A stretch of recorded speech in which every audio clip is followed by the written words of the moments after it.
हमने पिछले दिनों से देखा कि परमेश्वर ने अपने लोगों से प्रतिज्ञा की है। परमेश्वर के लोगों के पास एक आशा है। जब दुनिया के पास कोई आशा नहीं है, टाटा अंबानी के पास, बिल गेट के पास, धनवानों के पास, बड़े बड़े सेलिब्रिटी हैं, दुनिया है, किसी के पास जीवन की कोई आशा नहीं है। इस मौत के बाद का जीवन किसी को कोई मालूम नहीं है। तो इसलिए प्रभु यीशु मसीह ने हमें क्या दी है? जीवित आशा के लिए हमें नया जन्म दिया है। परमेश्वर ने हमसे प्रतिज्ञा कर रखी है, नया आकाश, नई धरती जिसमें धार्मिकता वास करेगी, नया यरूशलेम। और प्रभु ने कहा, मैं तुम्हारे लिए घर तैयार करने के लिए जा रहा हूँ और तुम्हें आकर लेकर जाऊंगा ताकि जहाँ मैं रहूँ वहाँ तुम भी रहो। तो प्रभु ने अपने लोगों को प्रतिज्ञा दी है, प्रभु ने अपने लोगों को आशा दी है।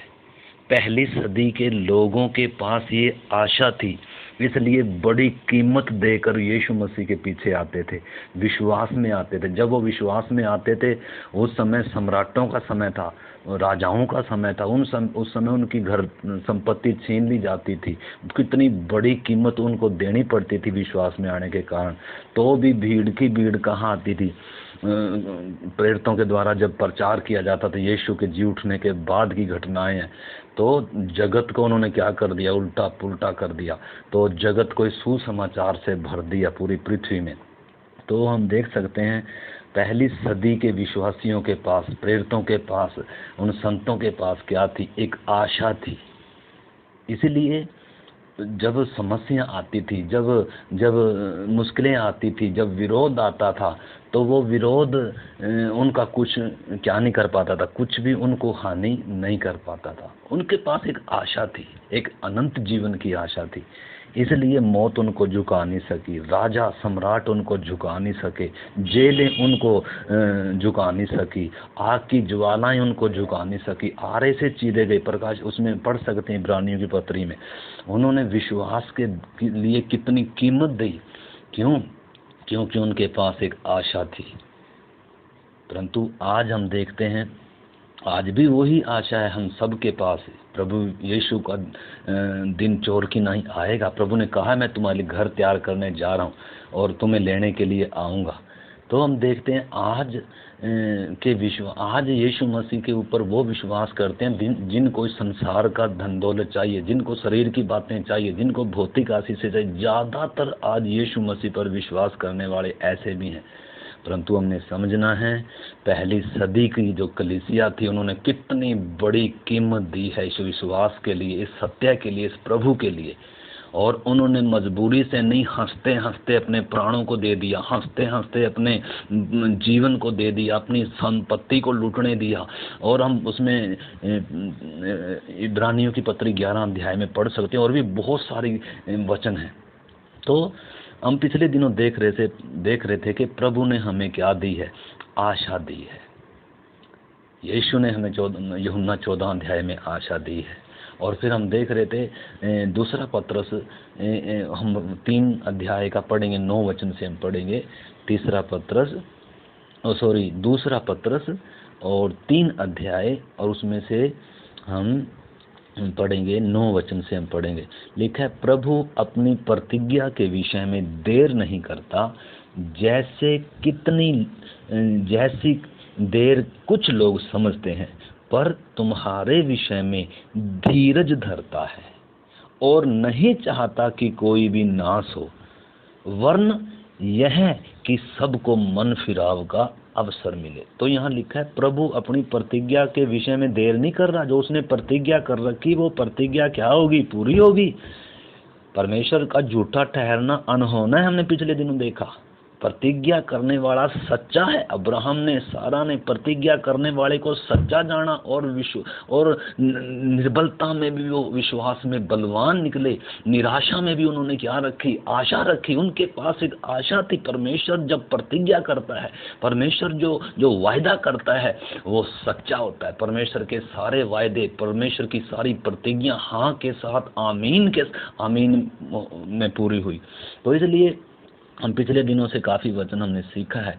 तो इधर हम देखते हैं लिखा है, प्रभु अपनी प्रतिज्ञा के विषय में देर नहीं करता है जैसी देर कुछ लोग समझते हैं, पर तुम्हारे विषय में विश्वासी भाई बहनों हम सब के विषय में धीरज धरता है और नहीं चाहता कि कोई भी नाश हो, वरन यह है कि सबको मन फिराव का अवसर मिले। आपको मालूम है आज हम विश्वासी भी हैं, विश्वासी तो हैं, प्रभु के साथ संबंध तो है, लेकिन प्रभु के साथ नज़दीकी संबंध नहीं है, प्रभु के साथ वो प्यार नहीं है, स्वर्गीय बातों पर ध्यान नहीं है, पृथ्वी की बातों पर ध्यान है, आत्मा पर ध्यान नहीं है, शरीर की बातों पर ध्यान है।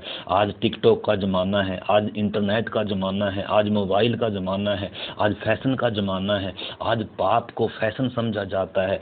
आज के युग में लोग ज़्यादातर अपने सुख विलासों की खोज में है, परमेश्वर की खोज में नहीं है। तो इसलिए विश्वासी होकर भी आज सच्चा मन फिराव नहीं है। बपतिस्मा तो लिया है, उद्धार तो पाया है, परमेश्वर के साथ संबंध तो है, लेकिन प्रेम क्या हो गया, ठंडा हो गया। प्रेम संसार का है, प्रेम शरीर की बातों का है, प्रेम इंटरनेट पर और टिकटॉक पर इन चीज़ों के में समय बिता रहे हैं आज की मसीहत। तो इसलिए प्रभु अपनी प्रतिज्ञा में देर नहीं कर रहा, परंतु क्या कर रहा है इन दिनों लॉकडाउन कर कर परमेश्वर अपने लोगों को मन फिराव का क्या दे रहा, अवसर दे रहा, क्योंकि परमेश्वर नहीं चाहता कोई भी नाश हो।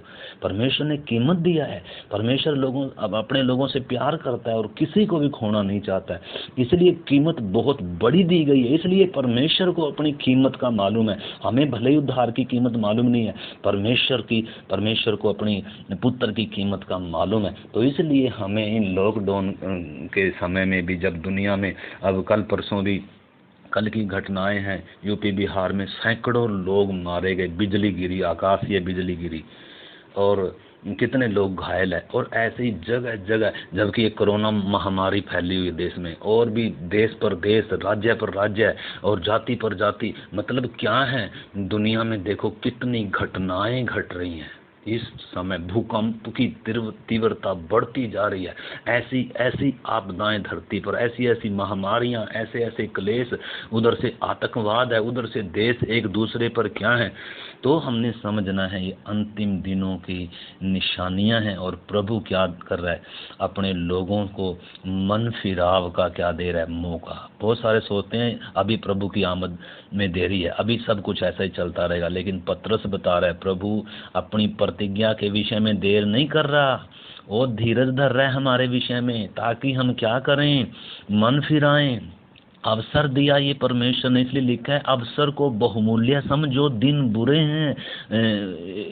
इफिसियों की पत्री 5 अध्याय का 15-16 वचन में लिखा है, निर्बुद्धियों के समान नहीं परंतु बुद्धिमानों के समान चलो, और ध्यान से देखो कि तुम कैसी चाल चलते हो।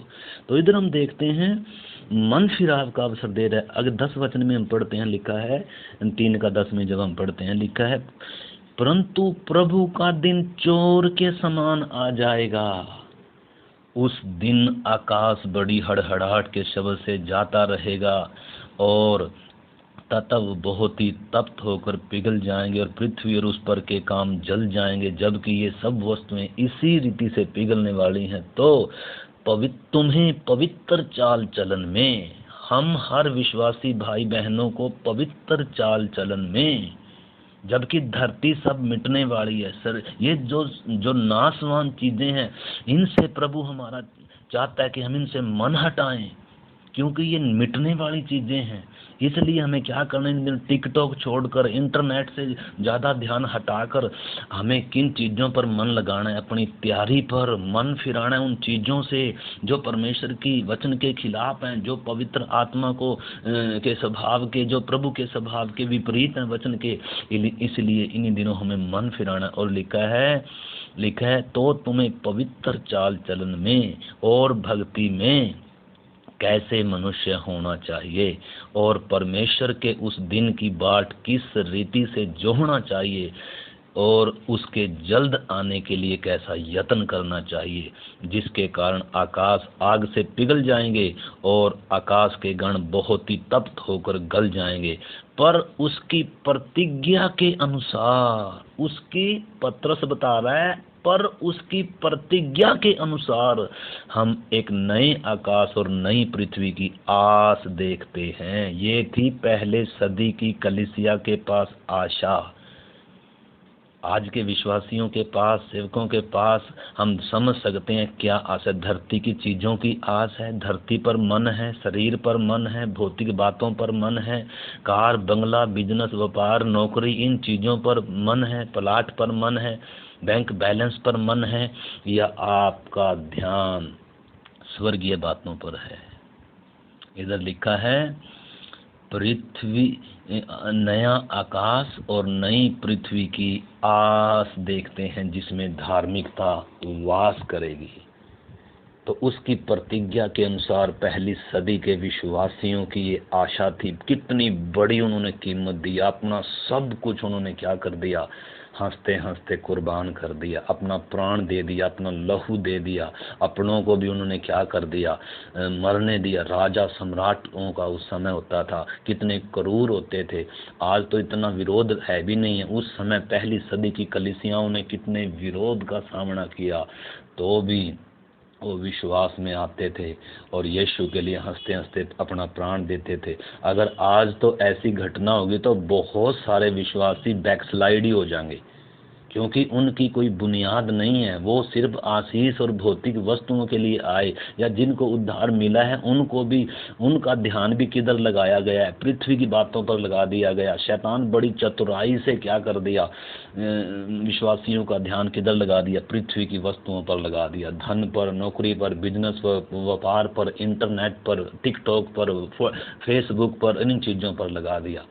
आज ज़्यादा समय किधर बिता रहे हैं, जबकि इस समय बिताना था हमें परमेश्वर के चरणों में, प्रार्थना में, संगति में, औरों को विश्वास में लाने के लिए हमें प्रयास करने थे, हमें खुद की तैयारी करनी थी। परंतु इधर हम देखते हैं, हमने देखा कि पुराने नियम का एक जन है अब्राहम के विषय में लिखा है। जब हम उसमें पढ़ते हैं इब्रानियों की पत्री 11 अध्याय में, तो उसमें लिखा है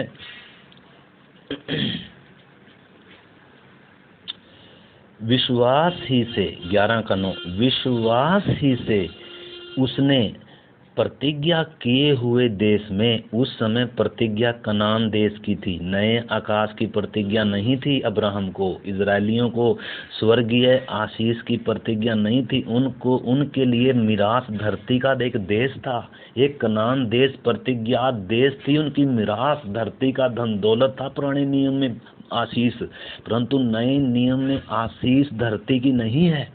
हमने पिछले दिनों पढ़ा, जो लोग परमेश्वर से प्यार करते हैं उनके लिए परमेश्वर ने जो किसी के चित्त में नहीं चढ़ी, जो किसी के आंख ने भी नहीं देखी और जो किसी ने सोचा भी नहीं, वो परमेश्वर ने उनके लिए तैयार करके रखा है। क्यों रखा है? ताकि हमारा ध्यान किधर ना लग जाए, पृथ्वी की वस्तुओं पर ना लग जाए। पुराने नियम में जब तक यीशु क्रूस पर नहीं मरा था, पुराने नियम में धरती की आशीष थी, परंतु यीशु धरती की आशीष देने के लिए नहीं आया, स्वर्गीय आशीष देने के लिए आया, अनंत जीवन देने के लिए आया, नए आकाश नई पृथ्वी की आशा देने के लिए आया। और हमें नए घर की उसने आशा दी, ताकि जिसके पास घर नहीं हो वो भी क्या करे, उस घर पर आशा। अगर है तो अच्छी बात है, अगर प्रभु मौका देता है तो बनाने में भी हर्ज नहीं है, परंतु ये सब चीज़ें नाशवान है। हमें धरती पर परदेसी और यात्री जानकर, तो इधर अब्राहम के विषय में लिखते हैं, लिखा है 9 वचन में हमने पढ़ा, लिखा है विश्वास ही से उसने प्रतिज्ञा किए हुए देश में, पराये देश में परदेसी के समान रहकर इसहाक और याकूब समेत जो उसके साथ उसी प्रतिज्ञा के वारिस थे तंबुओं में वास किया, क्योंकि वह उस स्थिरने वाले नगर की बाट जोता था जिसका रचने वाला और बनाने वाला परमेश्वर है। वो किसकी बाट जोता था? स्थिरने वाले नगर की बाट जोता था, जिसको प्रतिज्ञा धरती की चीजों की थी। आज हमें प्रतिज्ञा नए यरूशलेम की, नए धरती, नए आकाश। पहली सदी की कलीसिया ने कितनी कीमत दिया, विश्वासियों ने अपना जान देकर, अपना सर्वस्व देकर प्रमाणित किया, सबूत दिया, जगत को सबूत देकर गए हम धरती पर परदेसी और यात्री हैं। इधर हम आगे पढ़ सकते हैं 13 वचन से लिखा है, ये सब विश्वास की दशा में मरे और उन्होंने प्रतिज्ञा की हुई वस्तुएं नहीं पाई, पर उन्हें दूर से देखकर आनंदित हुए और मान लिया कि हम पृथ्वी पर परदेसी और बाहरी हैं। ये पुराने समय के संतों के लिए है, पुराने नियम के संतों के लिए लिखा है। ये लिखा है ये विश्वास की दशा में मरे। अब्राहम, इसहाक, याकूब, यूसुफ, ये सब परमेश्वर के जितने, इनको ये लिखा है ये सब विश्वास की दशा में मरे। इनकी जब इनके जीवन को जब हम अध्ययन करेंगे, जब हम पता चलेगा इनकी आशा क्या थी, इनकी उम्मीद क्या थी। लिखा है ये विश्वास की दशा में मरे और उन्होंने प्रतिज्ञा की हुई वस्तुएं नहीं पाई, परंतु उन्हें दूर से देखकर। परमेश्वर ने अब्राहम को बोला था तेरे वंश को मैं प्रतिज्ञा देश दूंगा। अब्राहम इसलिए उस देश में जाने के बाद भी वहां तंबुओं में वास किया। इसहाक ने, याकूब ने तंबुओं में रहे कि अभी तक हमारा क्या नहीं आया, समय नहीं आया। और ये लिखा ये विश्वास की दशा में मरे और उन्होंने प्रतिज्ञा की हुई वस्तुएं नहीं पाई, पर उन्हें दूर से देखकर आनंदित हुए और मान लिया कि हम पृथ्वी पर परदेसी और बाहरी हैं। क्या हमने माना है कि हम पृथ्वी पर परदेसी और बाहरी हैं? क्या हम समझते हैं अपने आप को? पत्रस पहला अध्याय 2:11 हमने पढ़ा, लिखा है हे मेरे प्रियो, मैं तुमसे विनती करता हूँ कि अपने आप को परदेसी और यात्री समझकर उन संसारिक अभिलाषाओं से बचे रहो जो आत्मा से युद्ध करती हैं। तो इसलिए लिखा है परदेसी और बाहरी हैं जो ऐसी बातें कहते हैं, जिनके जीवनों में ऐसी बातें दिखती हैं, वे प्रकट करते हैं कि वो एक स्वदेश की खोज में हैं। उनके पास एक आशा है, वो उनके पास एक उम्मीद है। वो इस धरती पर परदेसी और यात्री हैं और जिस देश से वे निकल आए, यदि वे उसकी शुद्धि रखते, जो हमने छोड़ी है, जिस संसार की वस्तुएं छोड़ी, अगर उसकी शुद्धि रखते, लिखा है तो उन्हें लौट जाने का क्या था, अवसर था। उन्हें अवसर था, परंतु वो पीछे मुड़कर नहीं गए। परंतु आज कितने विश्वासी दोबारा संसार में चले गए, संसार की वस्तुओं में चले गए। संसार पर वचन कहता है तुम न तो संसार से, न संसार में की वस्तुओं से प्रेम रखो। यीशु कहता है मैंने तुम्हें संसार में से चुन लिया। हमने समझना है। तो इधर लिखा है पर वे एक उत्तम अर्थात स्वर्गीय देश के अभिलाषी थे। क्या हम एक उत्तम देश के अभिलाषी हैं? क्या हम आशा में हर दिन आनंदित होते हैं?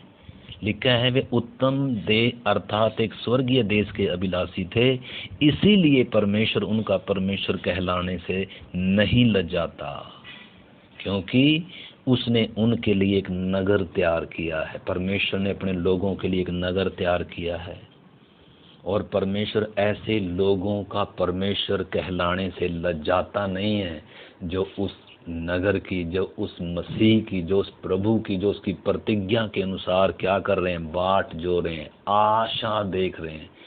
हमारी आस किधर है? एक समय था हम आशाहीन थे, हमारे पास आशा नहीं थी, हमारे पास परमेश्वर नहीं था, इसलिए हम धरती की चीज़ों पर क्या लगा रहे थे, मन लगा रहे थे। परंतु जब आशा हमें उन चीज़ों की मिल गई जो जो जो कभी नाश नहीं होंगी, जो अविनाशी हैं, तो इसलिए नाशवान पर अब हमें क्या करना है, मन हटाना है, पृथ्वी के नशे से छूटना है, पृथ्वी की चीज़ों के नशे से, अभिलाषाओं से। ये क्या है, दारू के नशे से भी बढ़कर नशा है धन का नशा। लिखा है धन का लोभ सब प्रकार की बुराई की जड़ है। संसार की जो इच्छाएं, अभिलाषाएं हैं, ये परमेश्वर की ओर से नहीं है। लिखा है तुम न तो संसार से, न संसार में की वस्तुओं से प्रेम रखो। लूत हमारे सामने उदाहरण है। सदोम अमोरा जो नाश होने वाला था, उधर जाकर इसने क्या लगाया, अपना घर बनाया, अन्यायी बन गया उधर। और एक दिन क्या हो गया, वो देश नाश हो गया, आग गिरी। उसी प्रकार ये सदोम और अमोरा की तरह ये सब जलने वाला है। इसलिए प्रभु ने हमें पहले आशा दे दी, उम्मीद दे दी, ताकि हमारा इस पृथ्वी पर की वस्तुओं से ध्यान हट जाए, इसका नशा उतर जाए। कुलुसियों में हमने पढ़ा, कुलुसियों लिखा है, तुम पृथ्वी की वस्तुओं पर नहीं परंतु स्वर्गीय वस्तुओं पर ध्यान लगाओ जहाँ मसीह विद्यमान है। तो हमने समझना है, अगर हमारे पास आशा है, मान लो यीशु ने कहा मैं तुम्हारी मकान बनाने जा रहा हूँ, नया आकाश नई धरती, बहुत कुछ आशा उम्मीद है हमारे पास, मसीहियों के पास। मान लो हमारे सामने एक नई बिल्डिंग बन रही है, बहुत आलीशान बिल्डिंग या बंगला बन रहा है, उदाहरण के लिए धरती पर एक बहुत बड़ी बिल्डिंग बन रही है और हम एक झुग्गी में, एक छपरे में रहते हैं तंबू डालकर, और जब हमारे सामने वो बड़ी बिल्डिंग तैयार हो रही है तो जब हम छप्पर में रह रहे हैं तो बूंद आती, बारिश आती है, बूंदें लगती हैं, हवा चलती है, उधर सारा कुछ फैसिलिटी नहीं है, उधर कई बार रात को जगना पड़ता है, बारिश आ गई, पछवाड़ लगती है, या बहुत सारी बातें आंधी तूफान का सामना करता है। परंतु जब हमारे सामने एक बिल्डिंग बन रही है, हमें आशा है, हम आराम से उस झोंपड़ी में कुछ दिन बिता सकते हैं, काट सकते हैं, परदेसी समझ कर, यात्री समझ करके अभी कुछ दिन में हम किधर चले जाएंगे, इस बिल्डिंग में शिफ्ट हो जाएंगे। तो वो सारी समस्याओं का, भूख प्यास का और तमाम प्रकार की मुसीबतों मुश्किलों का क्या कर सकते हैं, आराम से खुशी से सामना, क्योंकि सामने क्या है, आशा है, एक बिल्डिंग बनी। उसी प्रकार जिनकी आशा स्वर्गीय बातों पर है, जिनकी आशा यीशु मसीह पर लगी हुई है, जो उसके लिए तैयार हो रहे हैं, वो कभी भी गरीबी में रहकर भी उदास नहीं होंगे, छप्पर में रहकर भी उदास नहीं होंगे, वो आनंदित रहेंगे हर समय, क्योंकि वो जाने वाले हैं यीशु का दिन, प्रभु का दिन चोर की नाई आने वाला है, पलक झपकते ही ये होने वाला है। तो हमने समझना है, जिसके पास आशा नहीं है वो उसको रोना पड़ेगा। हम एक वचन पढ़ते हैं, पहला थिस्सलुनीकियों की पत्री, पेज नंबर 284 है, पहला थिस्सलुनीकियों और 4 अध्याय का हम पढ़ेंगे 13 वचन से। हे मेरे भाइयों, हम नहीं चाहते कि तुम उनके विषय में जो सोते हैं अज्ञानी रहो। ऐसा न हो कि तुम दूसरों के समान शोक करो जिन्हें आशा नहीं है। इधर लिखा है ऐसा ना हो कि तुम दूसरों की ना ही शोक करो जिन्हें आशा नहीं है। इसका मतलब जिनके पास आशा नहीं है वो रोते हैं। अब आज फैशन चल पड़ा, कितने नौजवान हैं, कल परसों एक 16 साल की लड़की दिल्ली में, उसने सुसाइड कर लिया, टिकटॉक की वो स्टार वो थी वो, और पिछले दिनों सुशांत मर गया, वो कितना वो था, फिल्मी सितारा था। तो ऐसे कितने केस हो रहे हैं। दुनिया जब डिप्रेशन में चले जाते हैं, जब निराश हो जाते हैं, उनके पास कोई आशा नहीं है, उनको या तो गोली खाकर, दवाई खाकर, फांसी खाकर मर जाते हैं वो, क्योंकि उनके पास कोई आशा नहीं है। पर वो एक अलग बात है कि वो तो सोचते हैं कि हम छूट गए, परंतु वो और भी ज़्यादा किधर पीड़ा में चले गए, तड़पने के स्थान में चले गए, बिना उद्धार पाए। जो पाप में मरते हैं, जो आत्महत्या कर रहे हैं, वो हम अनंत काल की पीड़ा में चले गए। तो दुनिया के पास कोई आशा नहीं है। उनके पास जब समस्या आती है वो परेशान हो जाते हैं, वो निराश हो जाते हैं, वो डिप्रेशन में चले जाते हैं, वो आत्महत्या तक कर लेते हैं। परंतु एक विश्वासी के जीवन में जो समस्या आती है, दुख आता है, तकलीफ आता है, बीमारी आती है, जब दुनिया के पास बीमारी आती है, डॉक्टरों के पास भागते हैं, डॉक्टर हाय हमें बचा लो। अब कोरोना में दुनिया के ऊपर मौत का भय छाया हुआ है, दुनिया डरी हुई है, परंतु एक विश्वास करने वाला मौत से क्या नहीं करता, डरता नहीं। क्यों? क्योंकि मौत को यीशु ने हरा दिया, मुझे अनंत जीवन मिला है, मुझे आशा मिली है। यीशु ने कहा जो मुझ पर विश्वास करता है वो क्या करेगा, कभी नहीं मरेगा, और जो मर गए वो सदा क्या करेंगे, जिएंगे। तो इसलिए हमने समझना है यीशु मसीह में ही सिर्फ ये आशा है और कहीं कोई आशा नहीं है। तो इसका मतलब आज हम देखते हैं मसीहत ये नहीं है कि हमारे पास जब सब कुछ है तभी हम विश्वासी हैं ना। जब हमारे पास कुछ ना हो, जब हमारे पास मकान ना हो, जब हम दुख में हो, समस्या में हो, पीड़ा में हो, बीमारी में हो, तो भी हमारे पास आशा है। मौत के बिस्तर पर भी हमें आशा है। मैं अपने घर जा रहा हूँ, मैं अपने प्रभु के पास जा रहा हूँ। हे मौत तेरी जय कहाँ रही। ये आशा किसी के पास नहीं है। प्रधानमंत्री के पास, राष्ट्रपति के के पास कितने बड़े बड़े सेलिब्रिटी हैं, कितने बड़ी बड़ी दुनिया है, धनी हैं, किसी के पास कोई आशा नहीं है। क्या क्या ही धन्य हैं जिनके पास ये आशा है। परंतु दुख की बात है, हम जिनको इतनी ऊंची आशा मिली है वो भी आज पृथ्वी की वस्तुओं में और धरती की वस्तुओं पर मन लगाए हुए हैं। अन्य जातियों की तरह क्या हैं, वो भी टिकटॉक में लगे हुए हैं, वो भी इंटरनेट में लगे हैं, वो भी बिजनेस व्यापार में लगे हुए हैं। ठीक है, हम जब तक हैं हमें काम धंधा करना है, परंतु इस धरती पर परदेसी और यात्री समझकर एक एक दिन प्रभु यीशु की आमद को प्रिय जाने। शायद आज आए, शायद शाम को आए, हर समय इसलिए लिखा वो चोर की मानिंद आएगा। तो इसलिए हर समय क्या रहना में जागरूक। इधर लिखा जिनको आशा नहीं है वो क्या करते हैं, शोक करते हैं, दवाई खा लेते हैं, फांसी लगा लेते हैं, वो हाय हाय करते हैं, डॉक्टरों के पास जाते हैं, लेकिन उनके पास कोई आशा नहीं है। इधर हम देखते हैं लिखा है, आगे मैं 18 तक पढ़ूंगा इसको, लिखा है 15 में, क्योंकि हम प्रभु के वचन के अनुसार तुमसे यह कहते हैं कि हम जो जीवित हैं और प्रभु के आने तक बचे रहेंगे और सोए हुओं से कभी आगे न बढ़ेंगे, क्योंकि प्रभु आप ही स्वर्ग से उतरेगा।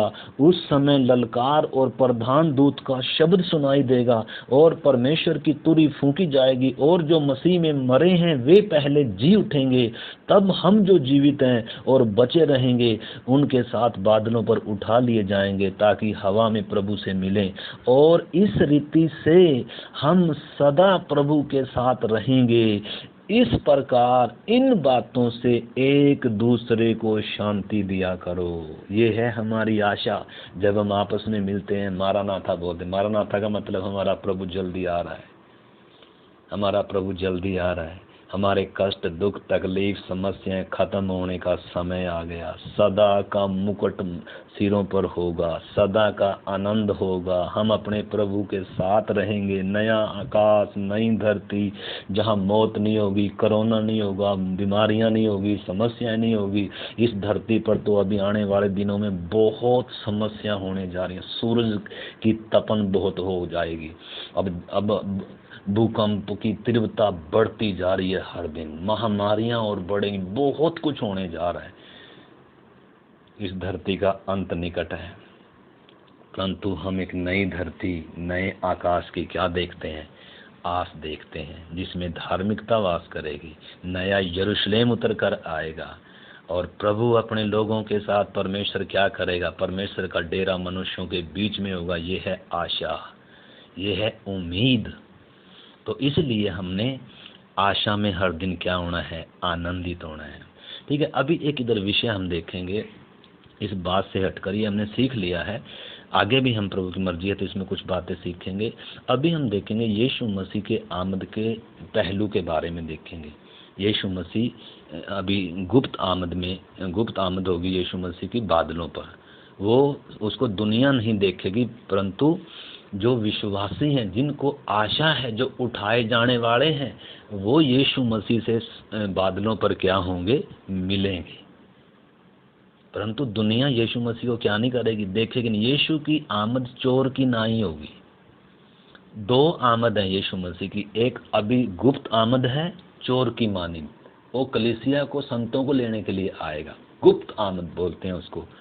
वो दुनिया को मालूम नहीं चलेगा। परंतु एक दूसरी आमद है, 7 साल के बाद होगी।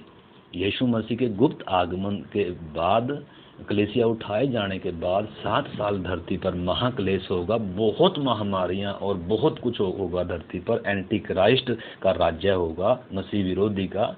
और उस समय धरती पर बहुत महाक्लेश का समय उसको बोला गया है। वैसा कष्ट आज तक धरती पर हुआ नहीं है और उसके बाद कभी नहीं होगा। ऐसा कष्ट के दिन होंगे वो।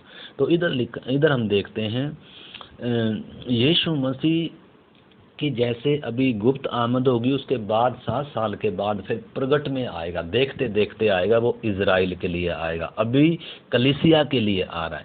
और 7 साल के बाद कलीसिया के साथ सबके देखते देखते धरती पर धार्मिकता का राज्य स्थापित करने के लिए 1000 साल के लिए, और यहूदियों के लिए वो आ रहा है। और सारे संसार का क्या भी करेगा, वो न्याय भी करेगा, धार्मिकता के साथ जगत का क्या करेगा, न्याय करेगा। तो इधर हम देखते हैं जैसे यीशु की 2 आमद है, ऐसे ही यीशु मसीह की दो पहलू हैं। जब वो क्रूस पर अपना प्राण दिया, पहली पहलू है यीशु मसीह गुप्त में गया स्वर्ग में, और दूसरा पहलू है यीशु मसीह का वो सबके देखते देखते स्वर्ग में उठा लिया गया। तो उसके बारे में हम थोड़ा सा देखेंगे। यीशु के आमद के 2 पहलू हैं। हम यूहन्ना 20 अध्याय में अगर पढ़ेंगे, 20 अध्याय का 11 से अगर मैं पढ़ूंगा तो इसमें में ज़्यादा समय लगेगा। तो जो वचन सुनने वाले हैं, इस समय सुन रहे हैं, कृपया करके आप प्रार्थना है आपसे कि आप प्रार्थना के साथ इसको सुनें और आप बाइबल निकाल कर इन वचनों को पढ़ें। हो सकता है तो नोटबुक में भी लिखें।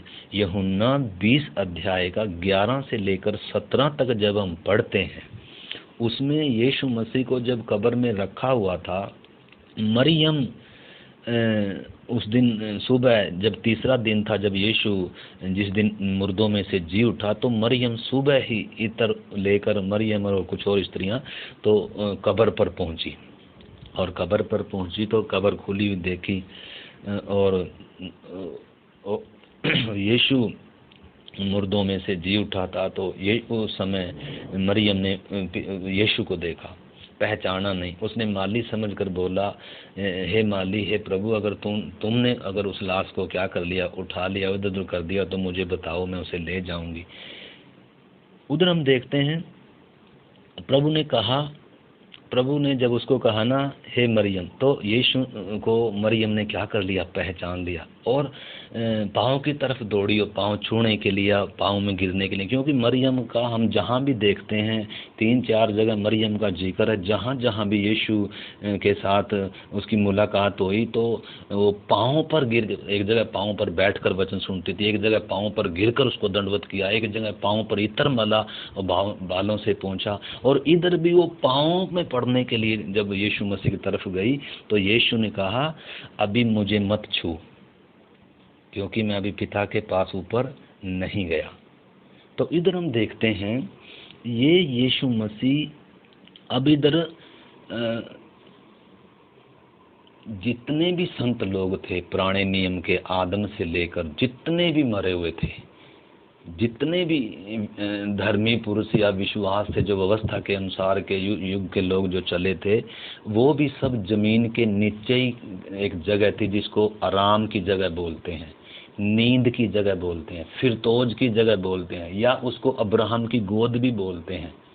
तो उधर सारे लोगों की आत्माएं क्या थी, कैद थी। कैद का मतलब है भले ही वो विश्राम में थे, नींद की दशा में थे, सोई हुई दशा में थे, आराम कर रहे थे, अब्राहम की गोद में थे, जैसे लाजर को हम देखते हैं, परंतु तो भी मृत्यु अभी तक हारी नहीं थी। यीशु मसीह ने क्रूस पर मृत्यु को हराकर और उस मृत्यु के सारे बंधनों को तोड़कर, मृत्यु को हराकर, मृत्यु का नाश किया, मृत्यु पर जय पाई और नीचे जमीन में गया।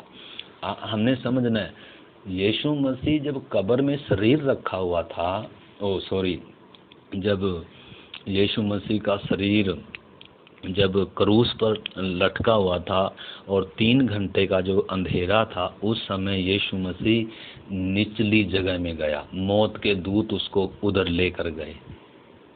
वो उसके विषय में हम बाद में देखेंगे।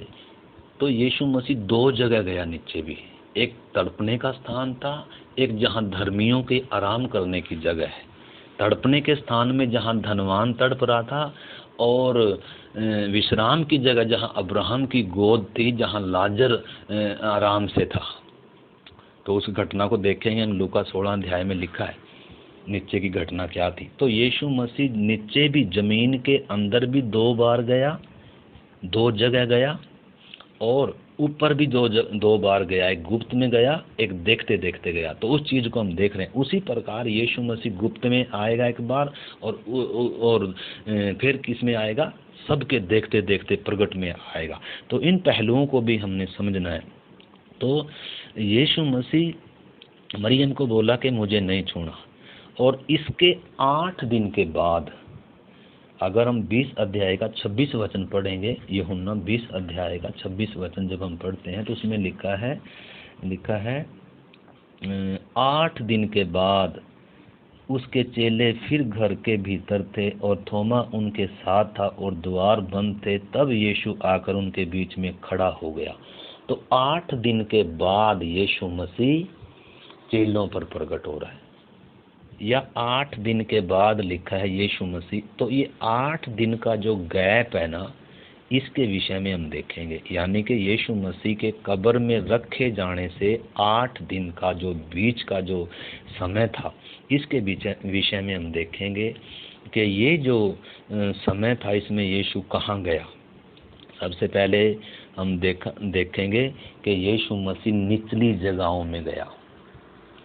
पहला पत्रस और 3 अध्याय का 18 वचन। पहला पत्रस 3 अध्याय का 18 वचन।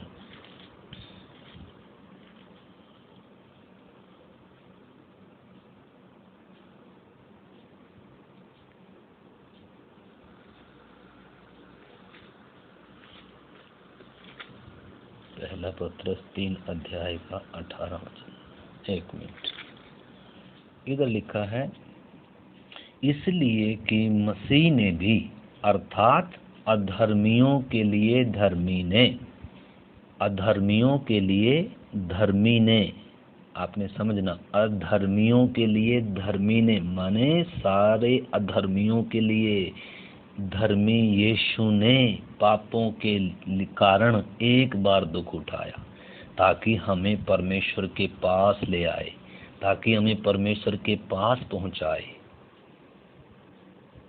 लिखा है, वह शरीर के भाव से तो घात किया गया और आत्मा के भाव से जिलाया गया। उसी में उसने जाकर कैदी आत्माओं को भी प्रचार किया। तो इधर हम देखते हैं, 20 तक आप पढ़ सकते हैं। इधर हम देखते हैं कैदी आत्माओं को लिखा है, जो जमीन के नीचे मृत्यु के वश में पड़े थे। आदम से लेकर जितने भी थे, अब्राहम, सब नीचे अब्राहम की गोद विश्राम की जगह थी, परंतु अभी तक मौत हारी नहीं थी। मौत के वश में थे पुराने समय के संत सब। तो यीशु मसीह पहले तो जाकर कीमत दिया, अधलोक की कुंजियां ले ली, सारी चाबी ले ली। जब उसने कहा क्रूस पर सब पूरा हुआ, पहले उसने कीमत चुकाई। वो पहले उस तड़पने के स्थान में गया। उसके विषय में कभी हम फिर सीखेंगे गहराई से। इधर हम देख रहे हैं फिलहाल कि यीशु मसीह उन कैदी आत्माओं के पास, या जो फिरतौज की जगह थी, उन सारी आत्माओं को लेकर आया, मृत्यु के वश से उन्हें छुड़ाकर आया। जब मरियम के पास खड़ा है, वास्तव में उसके साथ कौन भी हैं? वो सारे पुराने आदम से लेकर जितने भी मरे थे, जितने फिरतौज में थे, सबको, उसको डाकू को भी यीशु ने बोला था, तू मेरे साथ किधर होगा? फिरतौज में होगा। तो प्रभु सबको लेकर किधर जा रहा है? तो मरियम के साथ वो सब थे, परंतु मरियम ने उनको नहीं देखा, परंतु यीशु ने मरियम को अपने आप को प्रकट किया और कहा, मुझे नहीं छू, क्योंकि मैं ऊपर जा रहा हूँ। तो पुराने समय के सारे संतों को लेकर प्रभु ऊपर फिरतौज में छोड़कर आया और फिर पृथ्वी पर आया। और उसके बाद फिर यीशु मसीह चेलों को दिखाई देने लगा और बीच बीच में इधर उधर दिखाई देने लगा। बीच बीच में 40 दिन तक धरती पर रहा। गुप्त आमद के या गुप्त स्वर्ग में जाने के बाद, आने के बाद यीशु मसीह 40 दिन तक पृथ्वी पर रहा। प्रगट, बीच बीच में प्रगट होकर चेलों को दर्शन देता रहा और स्वर्ग की बातें बताता रहा, उनके विश्वास को मजबूत करता रहा।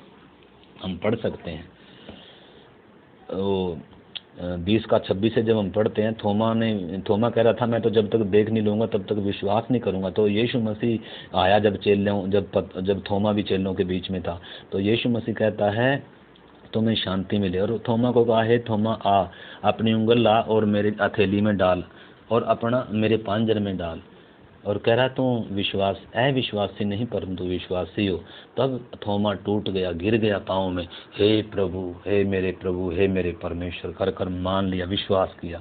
तो यीशु ने कहा, थोमा तूने तो देखकर विश्वास किया है, परंतु धन्य वे हैं जो बिना देखे मुझ पर क्या करेंगे, विश्वास करेंगे। तो इधर हम देखते हैं प्रभु यीशु मसीह इफिसियों 4 अध्याय में से भी एक वचन हम पढ़ेंगे। प्रभु यीशु मसीह कैसे निचली जगहों में उतर कर उन संतों को लेकर गया। इफिसियों की पत्री 4 अध्याय का 8 वचन से जब हम पढ़े, इसीलिए वह कहता है, वह ऊंचे पर चढ़ा और बंदियों को बांध ले गया और मनुष्यों को दान दिए। उसके चढ़ने से और क्या पाया जाता है, केवल यह कि वह पृथ्वी की निचली जगहों में उतरा भी था। पृथ्वी की निचली जगहों में उतरा भी था, और जो उतर गया यह वही है जो सारे आकाश के ऊपर चढ़ भी गया, ताकि सब कुछ क्या करे, परिपूर्ण करे। तो यीशु निचली जगहों में उतरा, संतों को लिया और ऊपर चढ़ गया, बंदियों को बांध ले गया, यानी कि उनमें मौत के वश में पड़े वो सब को लेकर फिर तोज में छोड़कर आया और फिर नीचे आया 40 दिन के लिए। 40 दिन के बाद फिर वो देखते देखते जाता है। तो इधर हम देखते हैं बंधुआई में जब वो पड़े हुओं के पास गया, उसने क्या किया। पहला यूहन्ना 3 अध्याय का 8 वचन जब हम पढ़ते हैं, तो क्रूस पर क्या क्या किया, यीशु की मौत के द्वारा क्या क्या हुआ, यीशु ने नीचे जाकर क्या किया, वो चीज़ें भी हमें मालूम है। यीशु ने सबसे पहले कीमत दिया मनुष्य के पाप की, जो सजा थी, जो तड़पने का स्थान था, वो भी मौत सही यीशु ने पूरी कीमत अदा करी। फिर उसी शरीर में क्रूस पर लटका हुआ था, उसी शरीर में आकर बोला सब कुछ पूरा हुआ। और जब यीशु कब्र में रख दिया उसका शरीर, उस समय यीशु निचली जगहों में उतरा, उन धर्मियों की आत्माओं के पास, और उधर मौत के वश में जो पड़े थे। तो पहला यूहन्ना 3 अध्याय का 8 वचन जब हम पढ़ते हैं, तो उधर लिखा है कि 3 का 8 में लिखा है,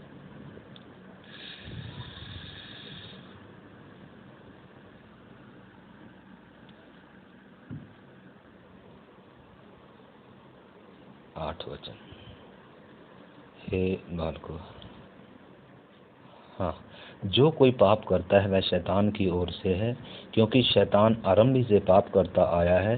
परमेश्वर का पुत्र यीशु इसलिए प्रकट हुआ कि शैतान के कामों को नाश करे। तो यीशु मसीह शैतान के कामों को नाश करने आया, मृत्यु का नाश किया उसने, क्रूस के द्वारा जय जयकार की ध्वनि सुनाई, मृत्यु को हराया, शैतान को हराया, शैतान के कामों को नाश किया। मृत्यु और अधोलोक की जो कुंजियां थी, शैतान पुराने समय के संतों को भी मृत्यु ने वश में करके रखा हुआ था। फिरतौज के ऊपर उसी का हक था, भले ही वो विश्राम में थे, उनको वो कुछ कर नहीं सकता था, दुख नहीं दे सकता था। दुख वो उनको ही देता है जो तड़पने के स्थान में है, वो ही तड़प रहे हैं, और वो भी परमेश्वर का न्याय है, वो भी शैतान का उसमें क्या नहीं है कोई।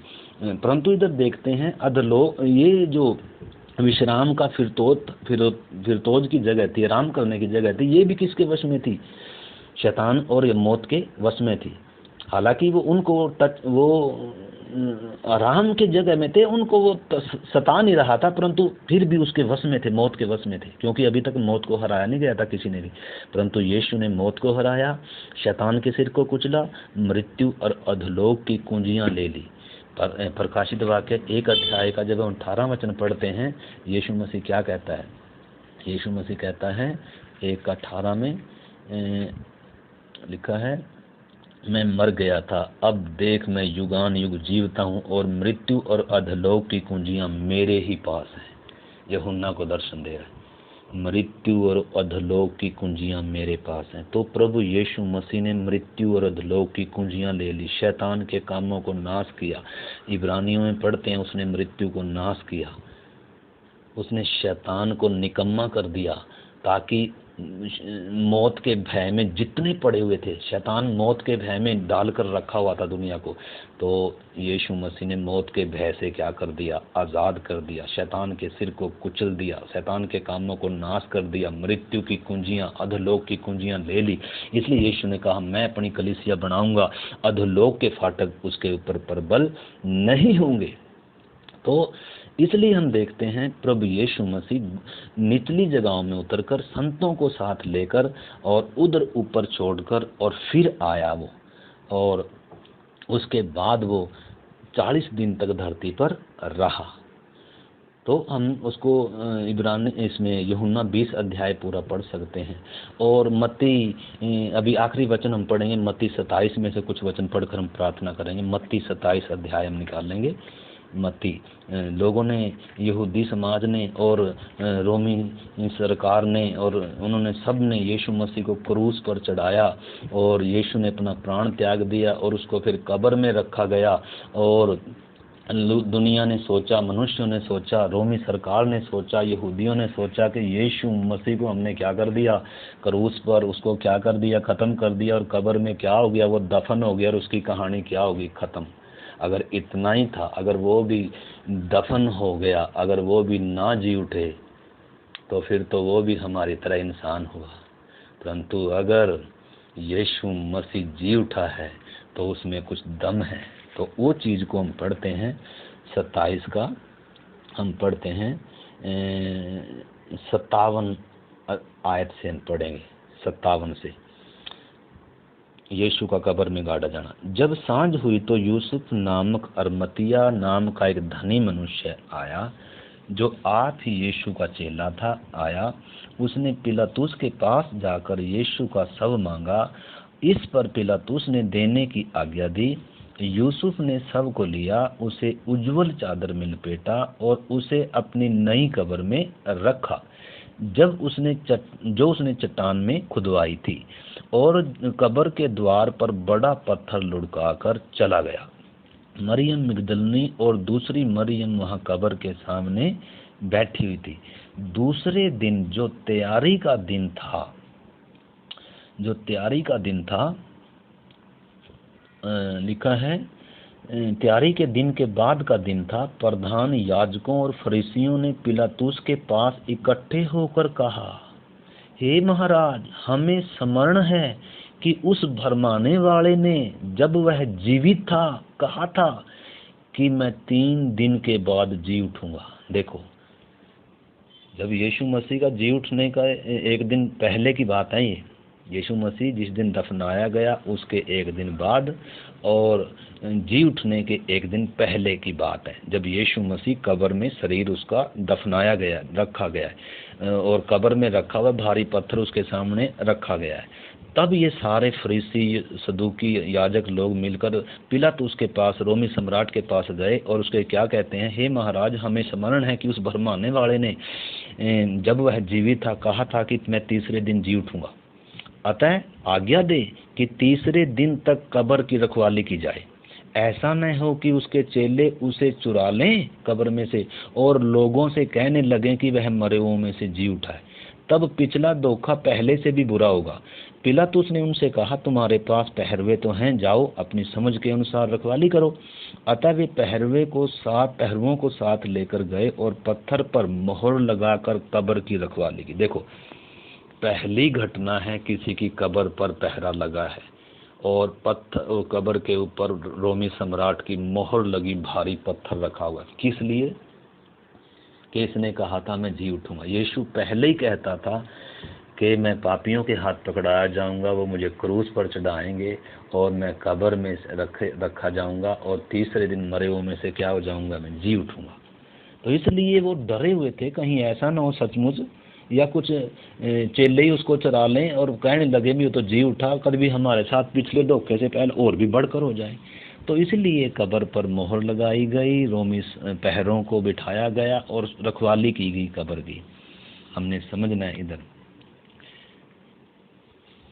यीशु इसी शरीर में जो प्रवेश किया, कैदी आत्माओं को लेकर आकर इसी शरीर में प्रवेश किया उसका प्राण और आत्मा जब कब्र में था, शरीर, उस शरीर में जब प्रवेश किया, पत्थर हट गया, मोहर टूट गई, पहरेदार जितने थे वो बेहोश होकर गिर पड़े, और यीशु मसीह कब्र में से क्या हो गया?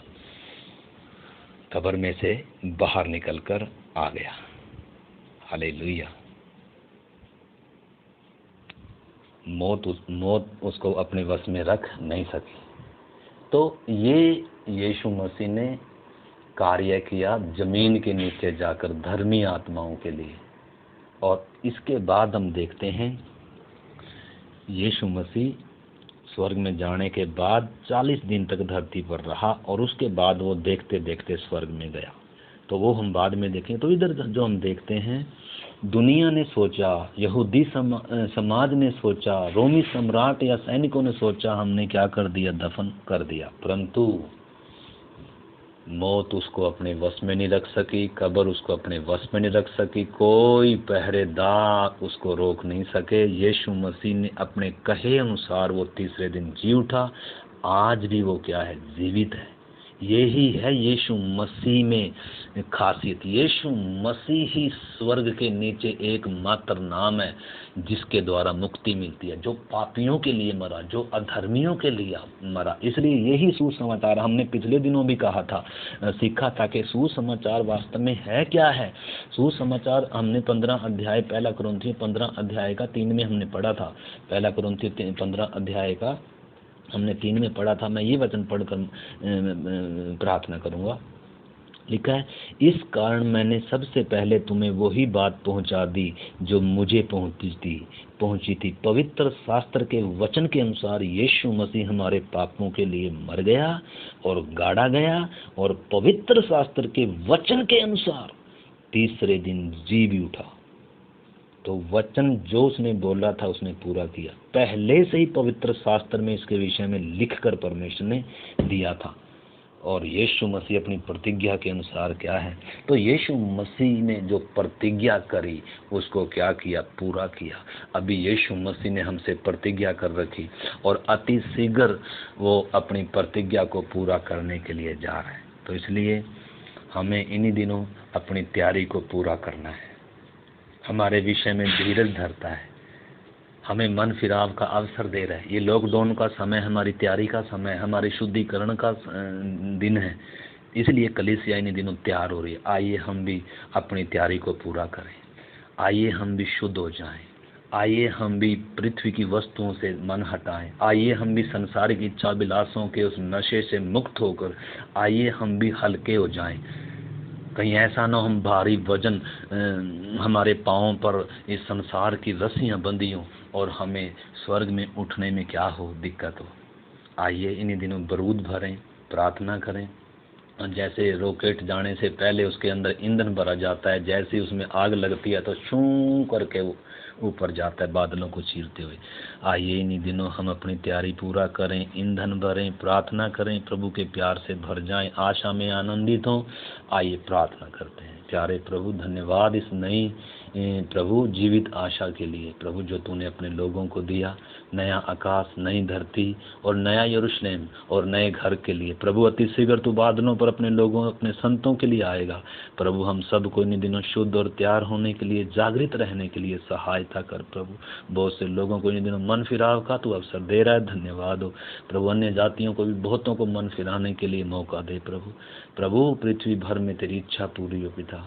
आपके हाथ में सौंपते हैं। सुनने वाले सबसे प्रभु तेरी आत्मा बात करे और तेरा वचन हृदयों में काम करे, ताकि हर एक व्यक्ति प्रभु हम सब शुद्ध, जागृत और तैयार हो जाएं। प्रभु आपके हाथ में सौंपते हैं पिता, यीशु मसीह के नाम से प्रार्थना को मांगते हैं।